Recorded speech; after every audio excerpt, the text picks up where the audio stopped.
Hello students, welcome you all in the Science Forum Coaching Academy. Today we are going to discuss about the next important concept, that is uniform circular motion. आणि हा जो part आहे हा आपल्याला board examination point of व्ह्यूने as well as MST सीईटीच्या point of व्ह्यूने अत्यंत महत्त्वाचा आहे. इनफॅक्ट यावरती भरपूर असे मल्टिपल चॉईस क्वेश्चन्स फ्रेम झालेले पण आहेत, पेपरला विचारलेले सुद्धा आहेत. क्लिअर आहे सर्वांना? ठीक आहे. तर आपण युनिफॉर्म सर्क्युलर मोशन म्हणजे काय हे पाहूया. ओके, त्यालाच आपण इयत्ता 10वी मध्ये यूसीएम अशी टर्म वापरली होती. आठवतंय का सर्वांना? यूसीएम. ओके, आता युनिफॉर्म सर्क्युलर मोशन म्हणजे काय आपल्याला माहित आहे की सर्क्युलर मोशन म्हणजे काय, a motion of a body along the circumference of circle is called as circular motion. So what is uniform circular motion? A motion of a body along the circumference of circle with constant speed is called as a uniform circular motion. With a constant speed हा शब्द महत्त्वाचा आहे. आता हेच आपण त्या ठिकाणी व्यवस्थितरित्या डिस्कस करण्याचा प्रयत्न करूया. नाउ सी, थोडक्यात मी तुम्हाला समजून सांगतो सर्व काही. युनिफॉर्म सर्क्युलर मोशन आपण यापूर्वी त्याला हॉरिझॉन्टल सर्क्युलर मोशन असं पण बोललेलो आहोत, परंतु तरीही मी त्या ठिकाणी तुम्हाला त्याचा जो काही ट्रॅक आहे हा प्रॉपरली ट्रेस करून देतो. क्लिअर आहे सर्वांना? आता ही जी काही डायग्राम तुम्हाला दिसते की नाही सर्क्युलर मोशन, ओके, आता ही जी काही डायग्राम तुम्हाला दिसते ह्या डायग्रामवरून आपण बरेच काही पॉइंट त्या ठिकाणी क्लिअर करणार आहोत. ओके ना, परंतु प्रत्येक पॉइंट आपण लिहिला की तुम्ही पण तो वहीमध्ये लिहून घ्यायचा आहे. लक्षात सर्वांच्या? हे पहा, let us consider a body is performing uniform circular motion. Okay, समजा एक बॉडी आहे, समजा एक आपल्याकडे थ्रेड आहे, स्ट्रिंग आहे आणि त्याच्या एंडला एक आपण बॉडी त्या ठिकाणी कनेक्ट केलेली आहे आणि बॉडी आपण अशी फिरवतोय. कळलं सर्वांना? युनिफॉर्म सर्क्युलर मोशन म्हणजे आपण त्या ठिकाणी सेकंड हँड म्हणा किंवा मिनिट हँड म्हणा, त्यांची मोशन युनिफॉर्म सर्क्युलर मोशन आहे, सर्वांना मान्य आहे. Okay, a motion of a body along the circumference of circle with a constant speed is non as a uniform circular motion. तुम्ही सर्वांनी काय करायचंय, युनिफॉर्म सर्क्युलर मोशनच्या पुढं ही डेफिनेशन लिहून घ्यायची आहे. A motion of a body along the circumference of circle with constant speed is called as a uniform circular motion. Example काय? Earth is revolving around the sun. Okay, with a constant speed we know that, right? Okay, now he definition लिहिली. Definition लिहिल्यानंतर साइडला ही diagram draw करायची. लगेच आपण draw करूया diagram. समजा particle P is at a point at this point असं म्हणूया. ठीक आहे ना? आता हा आहे पार्टिकल P, हा initially at a point A वरती आहे. समजा हा आहे सेंटर. ठीक आहे, कॉन्स्टंट स्पीड आहे म्हणजे पार्टिकल आता सर्क्युलर मोशन परफॉर्म करत करत करत करत करत करत येईल. लक्षात सर्वांच्या? आता या पार्टिकल वरती त्या ठिकाणी तुम्हाला सर्वांना माहित आहे की सेंट्रीपेटल फोर्स आहे. सो सेंट्रीपेटल फोर्स आहे, मान्य आहे सर्वांना. ही आहे रेडियस वेक्टर, हे आपलं ऑलरेडी डिस्कशन झालेलं आहे. सेंट्रीपेटल फोर्सच्या डायरेक्शन सेंट्रीपेटल एक्सेलरेशन पण आहे, that is nothing but AC. कळलं सर्वांना? ओके, आता हाच जो पार्टिकल आहे, आता हा जो पार्टिकल आहे हा पार्टिकल ज्या वेळेस या B पॉइंटला येईल त्यावेळेस मात्र त्या ठिकाणी रेडियस वेक्टर ह्या डायरेक्शनला असेल. सेंट्रीपेटल फोर्स सेंटरकडेच असेल, परंतु पहा चेंज पहा, इथं सेंट्रीपेटल फोर्स हा असा आहे, इथं सेंट्रीपेटल फोर्स हा खालच्या डायरेक्शनला गेलाय. कळलं? समजा या पॉइंट A ला जर समजा आपण तो पार्टिकल सोडून दिला तर तो पार्टिकल डेफिनेटली कसं जाणार आहे, टँजेन्शियली जाणार आहे. मग या ठिकाणी आपण म्हणूया VA velocity at a point A, ही त्याची आपण डायरेक्शन दाखवली. क्लिअर? ओके, आता या पॉइंटला पहा, ही तर त्याची वेलॉसिटी काय असणार आहे, VB, याची डायरेक्शन आपण त्या ठिकाणी दाखवणार आहोत VB. कळलं? आता तुम्ही म्हणता सर कॉन्स्टंट स्पीड म्हटल्यावरती ओमेगा कॉन्स्टंट आहे, समजलं आपल्या सर्वांना. ठीक आहे ना? Now see, particle is performing uniform circular motion in anti clockwise direction. Point A ला VA बार हा अपवर्ड आहे, tangential to the point. Point B ला VB bar is tangential in this way. Clear आहे? म्हणजे point बदलला की त्या व्हेलॉसिटीची direction मात्र बदलणार आहे. कळते सर्वांना? म्हणजे इथं जरी व्हेलॉसिटी 5 मीटर पर सेकंड आहे, इथं पण 5 मीटर पर सेकंडच आहे, परंतु त्या ठिकाणी व्हेलॉसिटीची डायरेक्शन बदललेली आहे. कळलं सर्वांना? Now let us consider a particle is performing uniform circular motion in anti clockwise direction. Anti clockwise direction म्हणजे पार्टिकल त्या ठिकाणी डेल्टा थीटा बार अपवर्ड असणार आहे अँग्युलर डिस्प्लेसमेंट, डेल्टा ओमेगा बार म्हणजे अँग्युलर व्हेलॉसिटी पण अपवर्डच असणार आहे की नाही, परंतु ओमेगा कसा असणार आहे? कॉन्स्टंट असणार आहे. ओमेगाची डायरेक्शन अपवर्ड आहे परंतु ओमेगाचं मॅग्निट्यूड कॉन्स्टंट आहे. कळलं का सर्वांना? लक्षात आलं का सर्वांच्या? युनिफॉर्म सर्क्युलर मोशन मध्ये त्या ठिकाणी अँग्युलर स्पीड कॉन्स्टंट आहे म्हणजेच ओमेगा कॉन्स्टंट आहे. ओमेगाचं त्या ठिकाणी मॅग्निट्यूड कॉन्स्टंट आहे असताना म्हणायचं ओमेगाचं मॅग्निट्यूड कॉन्स्टंट आहे.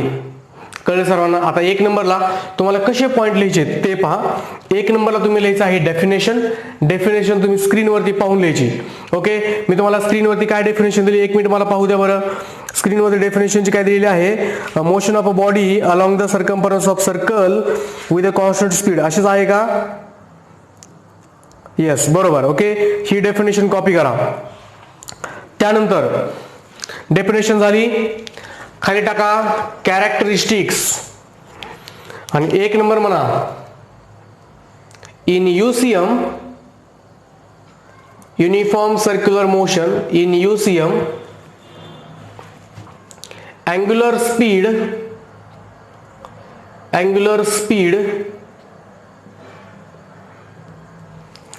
स्पीड म्हणजेच अँग्युलर व्हेलॉसिटीचं मॅग्निट्यूड फक्त. कळतंय ना? लक्षात आलं का सर्वांच्या? So angular speed is constant. Angular speed is a constant. that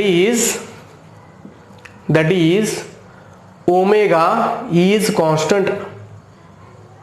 omega constant आहे म्हणजे पॉइंट ए वरती जो ओमेगा असेल तोच ओमेगा इथं आहे म्हणजे मॅग्निट्यूड म्हणतोय मी 5 रेडियन पर सेकंड म्हणजेच omega is constant. Therefore we can say that initial angular velocity initial angular speed म्हणजे फक्त अँग्युलर व्हेलॉसिटीचं मॅग्निट्यूड म्हणजे व्हॅल्यू डायरेक्शन नाही. So omega 1 is equal to omega 2 म्हणजे initial angular speed is equal to final angular speed. हे कळलं का? Initial किती आहे? समजा 5 आहे, फायनल पण 5 राहणार. Therefore we can say that therefore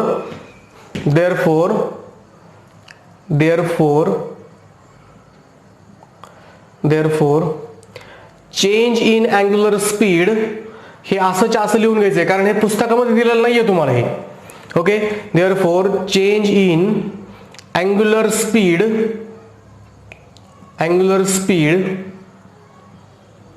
is 0. आता change in angular speed is 0. Angular speed मध्ये चेंजच नाही झाला. इथं 5 रेडियन पर सेकंड होतं मॅग्निट्यूड, इथं पण 5 रेडियन पर सेकंडच आहे मॅग्निट्यूड म्हणजे चेंज झाला का? काहीच नाही. ओके, आणि आपण चेंज कसा करत असतो? Change in omega. लक्षात ठेवायचं change is always final minus initial. पण या ठिकाणी final is equal to initial आहे म्हणजे या ठिकाणी काय उत्तर आलं? Omega 2 is equal to omega 1 आहे आणि ओमेगा 1 म्हणजेच omega 2. So same values minus करायच्या. Therefore we can say that it is 0. So what is the change in omega? Change in omega is 0. Clear आहे का सर्वांना? So in case of UCM angular speed is constant. That is omega is constant म्हणजेच omega constant आहे म्हणजे change in omega 0. Clear आहे? So omega 1 is equal to omega 2. Therefore change in angular speed is 0. Clear आहे? एक नंबरचा point टाकायचा characteristics मध्ये आणि हे लिहून घ्यायचं लगेच. लक्षात आलं सर्वांच्या? ठीक आहे, नो प्रॉब्लेम. आता 2 नंबरचा पॉईंट टाकायचा. In UCM comma time period is constant. कसं काय बरं? Time period is a constant का बरं? कारण ओमेगा कॉन्स्टंट आहे आपल्याला. कारण कसं एक्सप्लेनेशन पाहायचं आहे. Omega is equal to 2 pi upon capital T आहे की नाही? बरोबर. आता ओमेगा कॉन्स्टंट आहे, 2 पाय पण कॉन्स्टंट आहे, यालाच आपण T is equal to 2 pi upon omega म्हणू. 2 पाय कॉन्स्टंट आहे, ओमेगा कॉन्स्टंट आहे म्हणजेच टी पण कसा झाला? कॉन्स्टंट. म्हणजे टाइम पिरियड पण कॉन्स्टंट. तुम्हाला speed of angular speed of hour hand, second hand, minute hand. Okay, म्हणजे त्या ठिकाणी सेकंड हँडला एक कंप्लीट रोटेशनला 60 सेकंद लागणार आहेत. काय बदल होणार आहे का नाही. म्हणजे टाइम पिरियड कसा असणार आहे UCM मध्ये constant. Okay, so in UCM time period is constant. Clear आहे सर्वांना. Time period is constant. That is time period capital T is a constant. Time period capital T is a constant. बरोबर, लक्षात आलं सर्वांच्या. So time period T is a constant. Clear आहे सर्वांना, लक्षात ठेवायचं हे. आता जर टाइम पिरियडच कॉन्स्टंट आहे, म्हणजे समजा सेकंड काटा आपण कन्सिडर करूया. सेकंड काटा 12 पासून सुरू झाला, परत 12 वाजले, म्हणजे सॉरी परत 12 वरती आला.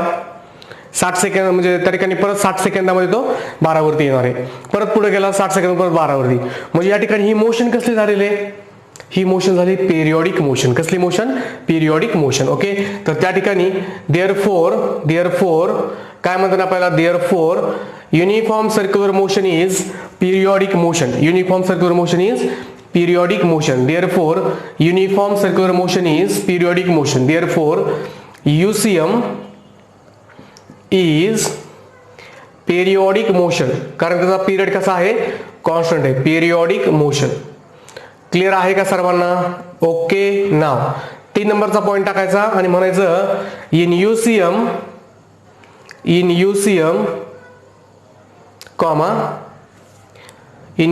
Comma frequency n is equal to 1 upon capital T. पण कॅपिटल T कॉन्स्टंट आहे, म्हणजे डेफिनेटली n पण कसा झाला. कॉन्स्टंट झाला. As capital T is constant comma frequency of particle और अ बॉडी performing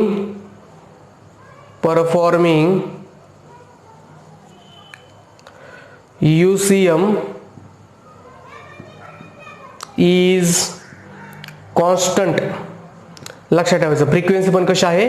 कॉन्स्टंट आहे. कारण n is equal to 1 upon capital T हा फॉर्म्युला आहे. As capital T is a constant, frequency ब्रॅकेटमध्ये n म्हणा of a particle performing UCM is again constant. हे 3 point झाले का लिहून. अत्यंत व्यवस्थित त्या ठिकाणी हे 3 पॉईंट तुम्ही लिहून घ्यायचे आहेत. क्लिअर झालं सर्वांना. ओके, नाव आता हे जर तुमच्या सर्वांच्या लक्षात आलं असेल तर त्या ठिकाणी ओके, एक मिनिट थोडंसं ऍडजस्टमेंट करून घेतो मी. फ्रिक्वेन्सी हा शब्द दिसतोय बघा.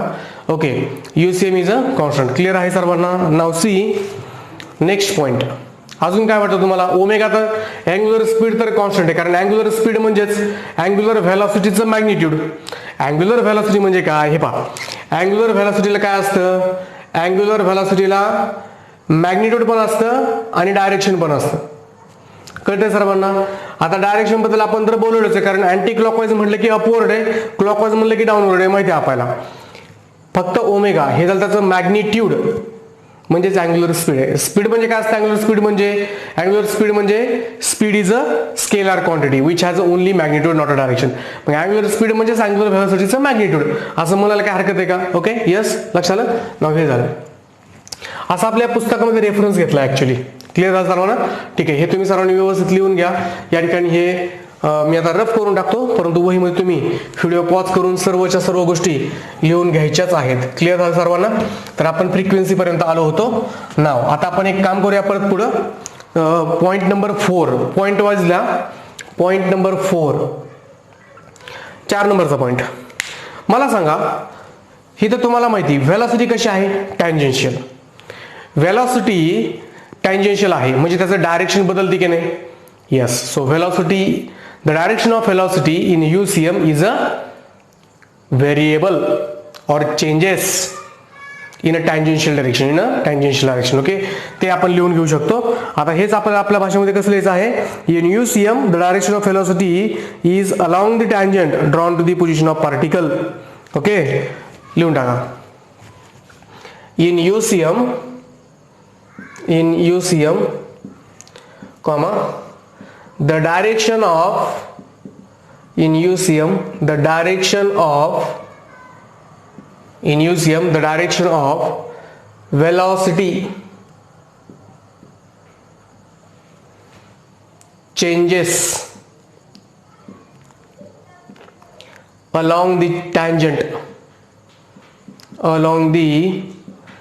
tangent. ओके, कोण बदलतंय? Direction, but its magnitude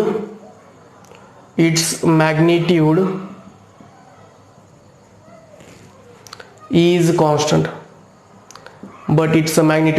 constant. So in ECM direction of velocity changes. कसली velocity आहे? tangential velocity किंवा त्यालाच आपण काय म्हणतो? linear velocity. ओके, ही जी velocity आहे यालाच म्हणतो मी linear velocity किंवा त्यालाच आपण म्हणतो tangential velocity. changes along the tangent but its magnitude is a constant. कसं? कारण आपल्याला माहिती v is equal to r omega formula आहे. या ठिकाणी रेडियस पण कॉन्स्टंट आहे, रेडियस कॉन्स्टंट आहे, ओमेगा पण कॉन्स्टंट आहे, therefore v is also constant. नाही म्हणून फॉर्म्युला लिहून घ्या आपलं फक्त नाव. Next point number 5. तर व्हेलॉसिटीची डायरेक्शन बदलली परंतु व्हेलॉसिटीचं मॅग्निट्यूड कसं आहे? कॉन्स्टंट आहे. क्लिअर झालं सर्वांना? Okay, now let us talk about what we can say centripetal acceleration. Centripetal acceleration काय वाटतं बरं तुम्हाला सेंट्रीपेटल एक्सेलरेशन बद्दल? सेंट्रीपेटल एक्सेलरेशन इथं पहा, पॉइंट ए ला centripetal acceleration is towards the centre म्हणणे आहे ह्या डायरेक्शनला. या पॉइंटला सेंट्रीपेटल एक्सेलरेशन या डायरेक्शनला, म्हणजे पहिल्या केसमध्ये सेंट्रीपेटल एक्सेलरेशन हे असं चाललं होतं, दुसऱ्या केसमध्ये सेंट्रीपेटल एक्सेलरेशन हे असं आहे. परंतु सेंट्रीपेटल एक्सेलरेशनची डायरेक्शन काय होती? या ठिकाणी बदलत जरी असली तरी सुद्धा मॅग्निट्यूड कॉन्स्टंट आहे. कसं? सेंट्रीपेटल एक्सेलरेशन कळलं का कसं ते डायरेक्शन? ठीक आहे, मग आपण या ठिकाणी असं म्हणूया the direction of centripetal acceleration, त्याच्या खाली लिहा the direction of centripetal acceleration. The direction of centripetal acceleration AC. The direction of centripetal acceleration changes. बरोबर? Which is along the radius.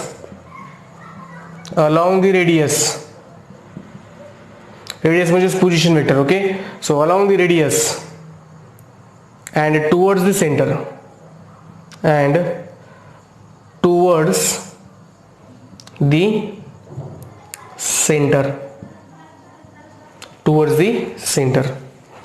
Okay, the direction of centripetal acceleration changes and it is along the radius towards the center. बरोबर? Okay, direction कशी आपण तुम्हाला मी सांगितलं कसं लिहायचं असतं ते.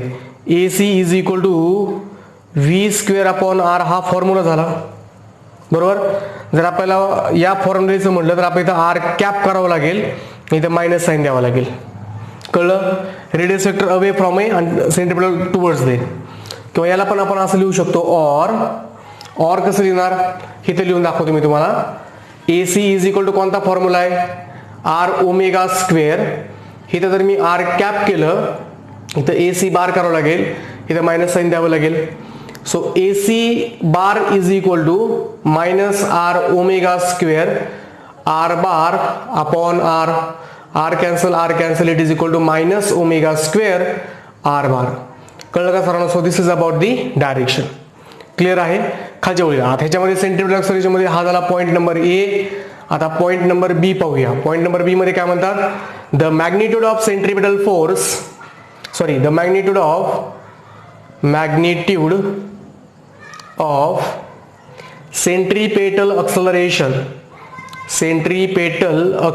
विचार करा, centripetal acceleration. Okay, magnitude of centripetal acceleration is constant. बरोबर? का बरं? Because AC is equal to r omega square. कळलं? आर पण कॉन्स्टंट आहे, ओमेगा पण कॉन्स्टंट आहे, म्हणून त्या ठिकाणी एसी काय झाला, कॉन्स्टंट झाला. ओके, लक्षात आलं का सर्वांच्या? लक्षात आलं का सर्वांच्या? हे तुम्हाला व्यवस्थित द्या त्या ठिकाणी लिहून घ्यायचंच आहे. ओके, व्यवस्थित हे वहीमध्ये पाहिजेच, एकदम प्रॉपरली. क्लिअर आहे सर्वांना? लक्षात आलं का? ओके, आता हे झाल्यानंतर आपण नेक्स्ट पॉइंट त्या ठिकाणी लिहूया, आणि तो म्हणजे अँग्युलर व्हेलॉसिटीचं. आता अँग्युलर व्हेलॉसिटी कळलंच आहे ना तुम्हाला. अँग्युलर व्हेलॉसिटी जे काय मॅग्निट्यूड आहे हे कॉन्स्टंट असणार आहे. ठीक आहे ना, हे आपण ऑलरेडी डिस्कस केले, त्यामुळे काय डिस्कस करण्यामध्ये परत पॉईंट नाही. एक नंबरला त्या ठिकाणी डिस्कस केलेलं आहे. ही आहे पिरियडिक मोशन, हे पण आपण कन्सिडर केलेलं आहे. UCM मध्ये अँग्युलर स्पीड कॉन्स्टंट असते, हे पण आपण बोललोय. UCM मध्ये लिनियर स्पीड सुद्धा कॉन्स्टंट असतं. लिनियर स्पीड म्हणजे व्हीचं मॅग्निट्यूड, फक्त व्हेलॉसिटी व्हीचं मॅग्निट्यूड. लिनियर स्पीड म्हणजे व्हीचं फक्त मॅग्निट्यूड. जर मी समजा या ठिकाणी फक्त लिनियर व्हेलॉसिटी म्हटलं असतं तर लिनियर व्हेलॉसिटीची डायरेक्शन बदलते, परंतु लिनियर व्हेलॉसिटीचं मॅग्निट्यूड कॉन्स्टंट आहे. लिनियर व्हेलॉसिटीचं मॅग्निट्यूड म्हणजेच लिनियर स्पीड त्या ठिकाणी कसं आहे, कॉन्स्टंट आहे. क्लिअर आहे सर्वांना? हाही पॉईंट आपला त्या ठिकाणी कव्हर झालेला आहे. आता त्यानंतर आपण रेडियल एक्सेलरेशन बद्दल पण बोललेलो आहोत. रेडियल एक्सेलरेशन म्हणजेच सेंट्रीपेटल एक्सेलरेशन, याचं दुसरं नाव आहे रेडियल एक्सेलरेशन. रेडियल एक्सेलरेशन लक्षात ठेवायचंच आहे. क्लिअर आहे सर्वांना? लक्षात आलं सर्वांच्या? ओके, येस, हे एक झालं. आता त्या ठिकाणी आपण अजून काही नवीन पॉईंट पाहूया. That is nothing but angular acceleration. हे लिहून घेतलं का सर्वांनी? 5 पॉईंट झाले. क्लिअर? ओके, हे आता रेफ करतो मी. आता तुम्ही मला अँग्युलर एक्सेलरेशन बद्दल सांगा.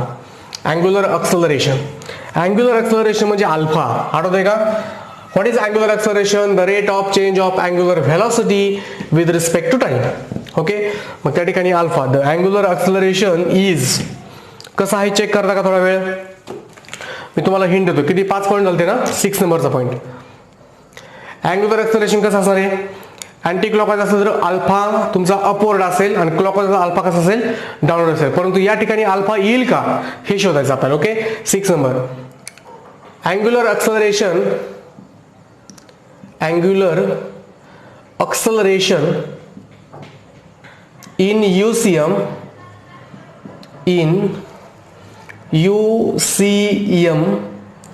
is, ओके, हे आपल्याला रिकामी जागा भरायची. हे पहा, अल्फा काय असतं? Change in omega upon time, बरोबर आहे की नाही? परंतु चेंज इन ओमेगा म्हणजेच omega 2 minus omega 1 upon time. परंतु एक नंबर त्या ठिकाणी पहा, एक नंबरचे कॅरेक्टरिस्टिक्स, त्यामध्ये आपण चेंज इन ओमेगा काय घेतलं होतं? 0. So 0 upon time is equal to 0 upon anything is equal to 0. Hence alpha in UCM is equal to 0. Clear आहे सर्वांना? 0 काय? रेडियन पर सेकंडचा स्क्वेअर. इथं पण लिहून टाकतो मी, ते पण रेडियन पर सेकंड स्क्वेअर. लक्षात येते ना सर्वांच्या? ठीक आहे. आता alpha, so angular acceleration in UCM is 0. लक्षातच ठेवा. कळलं का सर्वांना? आता अजून एक गोष्ट तुम्हाला सांगायची पहा. ओके, या ठिकाणी हे पहा, पुढे गेल्यावरती आपण हे बोलणार आहे, डेरिव्हेशन पण आपण करणार आहोत. परंतु सर्क्युलर मोशन आहे, सेंट्रीपेटल एक्सेलरेशन. कसलं एक्सेलरेशन? सेंट्रीपेटल एक्सेलरेशन, किंवा त्याला आपण काय म्हणतो? रेडियल एक्सेलरेशन, कारण अलॉंग द रेडियस आहे. तसंच या डायरेक्शनला व्हेलॉसिटी बदलते, टँजेन्शियल असते. जर ऑब्जेक्ट आपण इथं सोडला तर तो जो काय ऑब्जेक्ट आहे सरळ असा पुढे जाईल.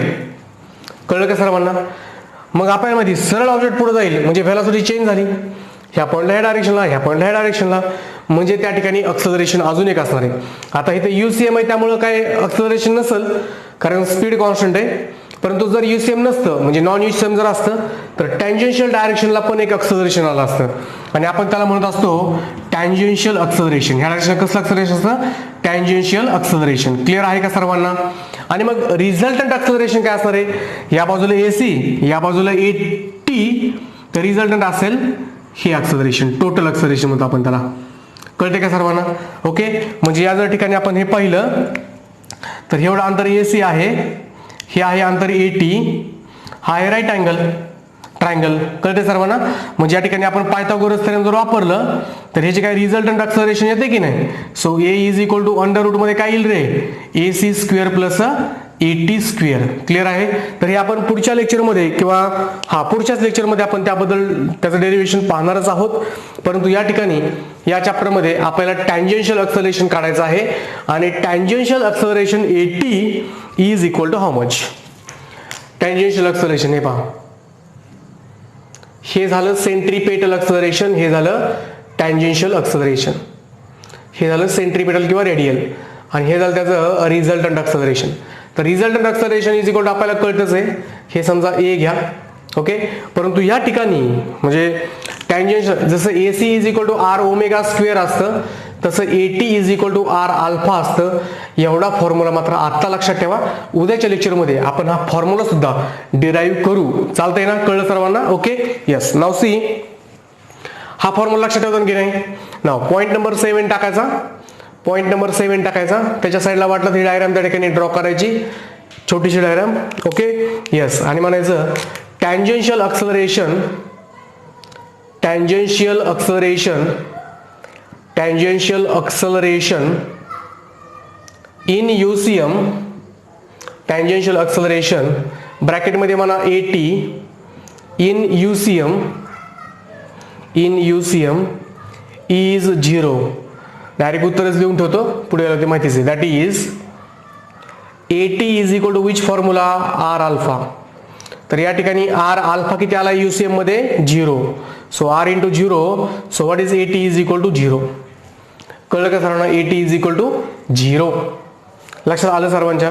हे लिहायचं आहे आपल्याला. AT is equal to 0. तर AT ची युनिट असणार आहे metre per second square. Clear आहे सर्वांना? आणि ही डायग्राम जी काय आहे, छोटीशी डायग्राम, ही तर साईडला वाटलं त्याच्या शेजारी ही अशी ड्रॉ करून घ्या. या डायरेक्शनला AC आहे, या डायरेक्शनला AT आहे. परंतु UCM मध्ये AT नसतोच, कारण AT किती आलाय? 0.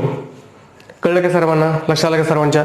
तर या ठिकाणी AC आहे, वाटलं ती डायग्राम तुम्ही त्या ठिकाणी व्यवस्थितरित्या ड्रॉ करून घेऊ शकता. So this is the resultant acceleration, resultant acceleration. So resultant acceleration in UCM कसं काढणार? पण हे कळलं का सर्वांना? हे तर आपल्याला दिसतच आहे ना? ओके.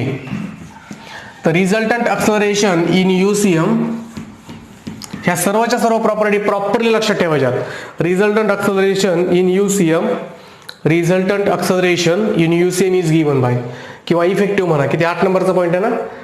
रिझल्टंट, रिझल्टंट और effective, effective acceleration, acceleration in UCM. ए इथं पहा, इथं A चा square is equal to AC square plus AT square, कारण हे कसं आहे? परपेंडिक्युलर आहे.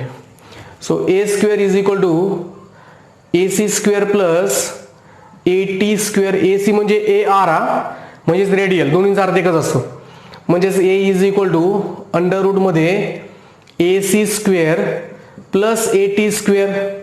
So is equal to under root मध्ये AC स्क्वेअर. ठीक आहे, परंतु AT किती आलाय? 0 चा square is equal to under root मध्ये AC चा square is equal to AC.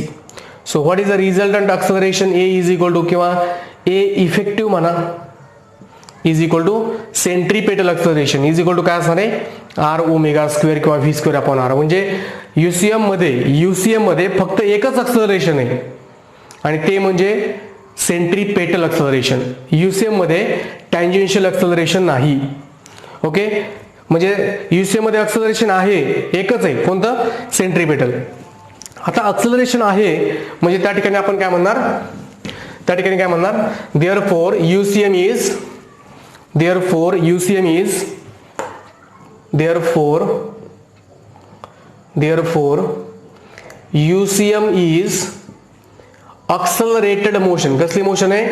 Accelerated motion, accelerated motion. Therefore UCM is accelerated motion. कसली मोशन आहे?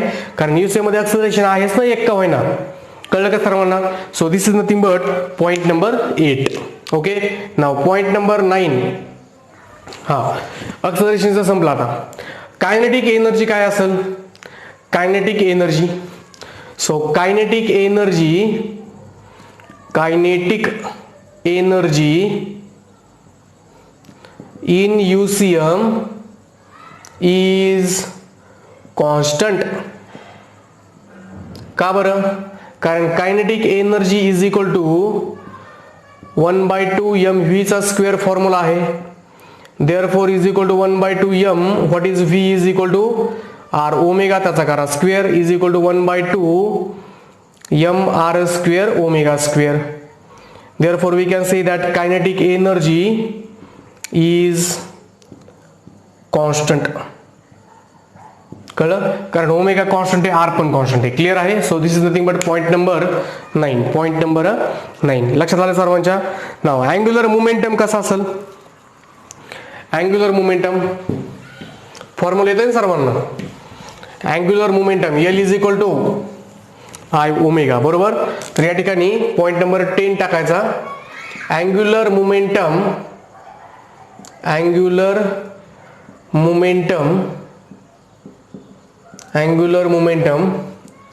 L is constant. Angular momentum L is constant. Okay, आता हे मी rough करून टाकतो. ठीक आहे? Okay, angular momentum L is a constant. कारण L is equal to which formula? L is equal to I omega formula माहिती आहे सर्वांना. I म्हणजे m r स्क्वेअर आणि omega. m constant, r constant, omega constant. So L is a constant. Clear आहे सर्वांना? नाव point number 11. हा, आता linear momentum बद्दल बोलूया. लिनियर मोमेंटम ही कसली क्वांटिटी आहे? Vector quantity. So linear direction of linear momentum हे पहा, P is equal to mv formula आहे का नाही? mv. परंतु या ठिकाणी व्हेलॉसिटीची डायरेक्शन बदलते, म्हणजे लिनियर मोमेंटमची पण डायरेक्शन बदलणार. परंतु व्हेलॉसिटीचं मॅग्निट्यूड कॉन्स्टंट आहे, म्हणजे लिनियर मोमेंटमचं मॅग्निट्यूड सुद्धा कसं असणार आहे? कॉन्स्टंट असणार आहे. म्हणजे या ठिकाणी आपण काय म्हणणार? The direction of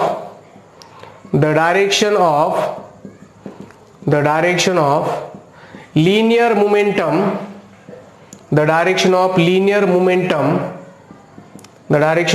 momentum P bar is along V bar. म्हणजे डायरेक्शन V बार असणार आहे तेव्हा. बट इट्स मॅग्निट्यूड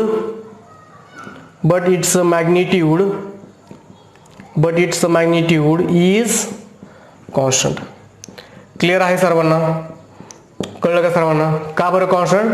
कारण P is equal to mv formula आहे, इज इक्वल टू mv म्हणजे r ओमेगा. क्लिअर आहे सर्वांना? लक्षात आलं? The direction of linear momentum is again constant. Clear आहे सर्वांना? Sorry, the direction of linear momentum is along v bar but its magnitude is constant. Clear आहे? Okay, point 11 पर्यंत झालं क्लिअर. आता work done 12 number. Work done in UCM is a 0. का बरं work done in UCM is a 0? का बरं? कारण आपल्याला माहिती work done is equal to force into displacement. परंतु सेंट्रीपेटल फोर्सच्या डायरेक्शनला काय डिस्प्लेसमेंट आहे का? नाही. म्हणजेच वर्क डन काय असणार आहे? 0. Work done is equal to force into displacement. Clear आहे का सर्वांना? डिस्प्लेसमेंट कोणत्या डायरेक्शनला आहे? समजा डिस्प्लेसमेंट VA बार या डायरेक्शनला आहे, म्हणजे फोर्स या बाजूला, डिस्प्लेसमेंट या बाजूला. म्हणजे आपण जर त्या ठिकाणी ड्रॉ जर केलं तर हे पहा, फोर्स या डायरेक्शनला, यस या डायरेक्शनला, म्हणजे व्हेलॉसिटी डायरेक्शन यस बार राहणार ना, फोर्स या डायरेक्शनला. ह्या दोघांमध्ये अँगल आहे 90. So we know that work done is equal to which formula? F dot S is equal to what is the dot product? FS cos theta is equal to FS cos 90. therefore is equal to 0. so work done is 0. so त्यानंतर 13 number टाकायचं. Power delivered in UCM is 0. का बरं? कारण power is equal to work done upon time. Work done 0 आहे upon time is equal to 0 watt म्हणा, work done म्हणा joule. लक्षात आलं सर्वांच्या? तर अशा प्रकारे हे युनिफॉर्म सर्क्युलर मोशन बद्दलचं डिस्कशन होतं. सर्वांनी व्यवस्थित हे लेक्चर दोनदा ऐका व्यवस्थित त्या ठिकाणी नोट्स तयार करून ठेवा.